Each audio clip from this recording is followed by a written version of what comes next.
Hey guys, this is the Real Quaid here, up with another gym challenge battle. This time I'm facing Dragon Claw. So if you look at the teams, I'm not a fan of putting Zoroark out in front on this one. He's got some guys that can wall him pretty good.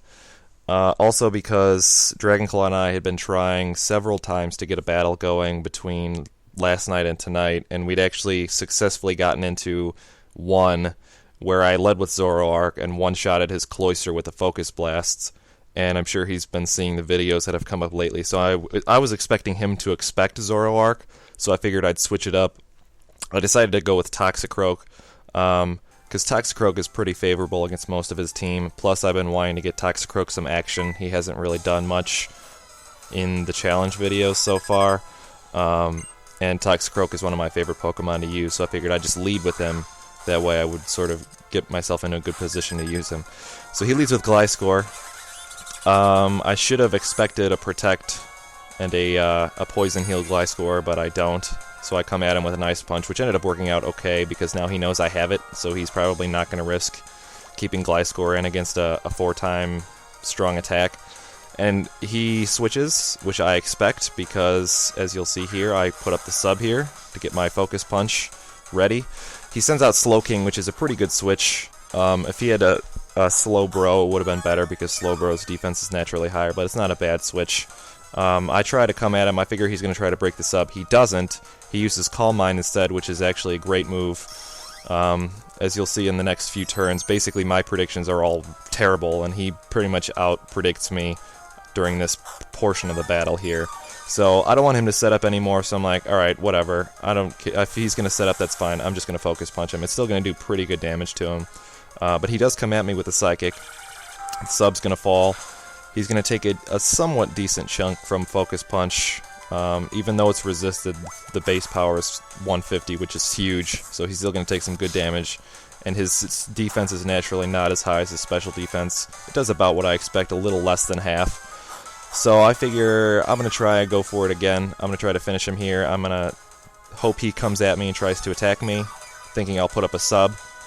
So I'm going to Sucker Punch him. And he doesn't. He decides that he's going to chill and slack off, which is another good move because I wouldn't have been able to kill him with a Focus Punch or an Ice Punch. Worst case scenario is I would have a sub up at this point, which he could then Psychic down, and he would survive another Focus Punch. If I had come at him with a Sucker Punch, he would have taken some big damage, but so I come at him with a substitute. He Psychics me again, breaks it in one shot.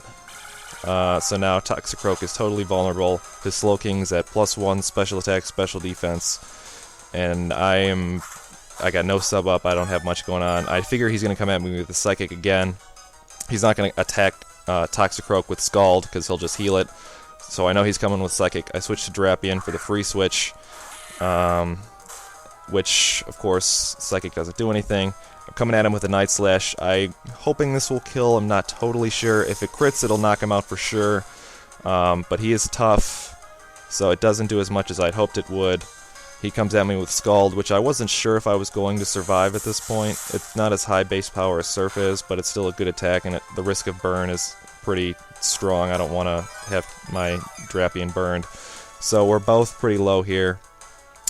I really expected him to pull out his Ferrothorn anyway, but at this point I was like, I can't risk his Slowking. Pretty much Drapion is the only Pokemon I have that can easily kill a +1 Slowking. So I was like, I'm just going to go for it. I figured he was going to switch, which he does. He switches to the Ferrothorn, and the barbs in the helmet knock out Drapion right there. So now at this point, he's got a Ferrothorn. I considered Zoroark, but I'm like, you know what, I'm going to go Nidoking. Nidoking doesn't really fear Ferrothorn at all. If he switches to someone else, he knows I'm coming at him with a fire attack, and I know he doesn't have much that can take it. So he switches to Slowking to tank the Fire Blast, which is an okay decision, I guess. There's not much he could have done in that case because Ferrothorn would have lost for sure on the Fire Blast. Nidoking's just going to get outsped and taken down with a Thunderbolt, which is what happens here. So once the Nidoking Ferrothorn matchup took place, there wasn't a whole lot he could do. He was going to lose somebody for sure, just because of Nidoking's raw power. I get a crit, not really necessary at this point. He next sends out his Lucario. I thought it was an interesting choice at the time, but now I understand why he did it. I didn't really fear any of his attacks at all. If he was going to priority me or close combat me, he wasn't going to do much. Comes at me with a Blaze Kick, which I'm able to survive. I see he takes Life Orb damage, which is great, because that means he doesn't have a Sash. I was worried about him having a Sash, so I would just finish him with an Earth Power, and there's no chance he's going to survive this. Nidoking's power is just too strong with the Stab Earth Power. So Lucario falls. That's 2 down for Nidoking. He sends out his Dragonite, which is another good one. Somehow I outsped him. I did not expect to outspeed Dragonite at all. Come at him with a super duper effective Ice Beam. Again, I thought he had multi-scale. For whatever reason, he didn't. I even asked him after the fight, does your Dragonite have Inner Focus? Because he should have survived that. It got a crit on him, though, so I don't know if I just didn't notice that during the battle.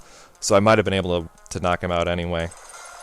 He sends out Cloyster, goes for the Shell Smash. If he would have instead come right at me with an Icicle Crash or a Icicle, whatever that Ice attack is, he probably would have knocked out Nidoking outright.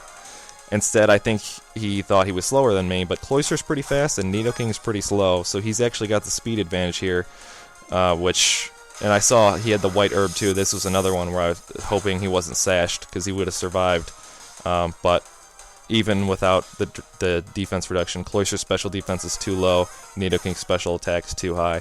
Cloyster falls. Gliscor, I'm not scared at all. I know it's a bulky type, so the ×4 Ice Beam is going to take him out with no problem. And then at this point, the only Pokemon he's got left is Ferrothorn. In the off chance that I do miss a Fire Blast, which is relatively uncommon, I know I've got my full health Zoroark in the back to finish him off with a Flamethrower, so at this point the battle's over. But Nidoking does manage to land the Fire Blast, which is nice for the sake of completion, that Nidoking was able to knock out every single one of his Pokemon. So if there was ever a doubt in keeping Nidoking on my team with this match and the match against Herp from the other day, that has since been eliminated, because Nidoking has been the workhorse of my team in the 2 victories I've had. So good game to Dragonclaw. I'm sure I'll be battling you again soon, and I will see the rest of you next time.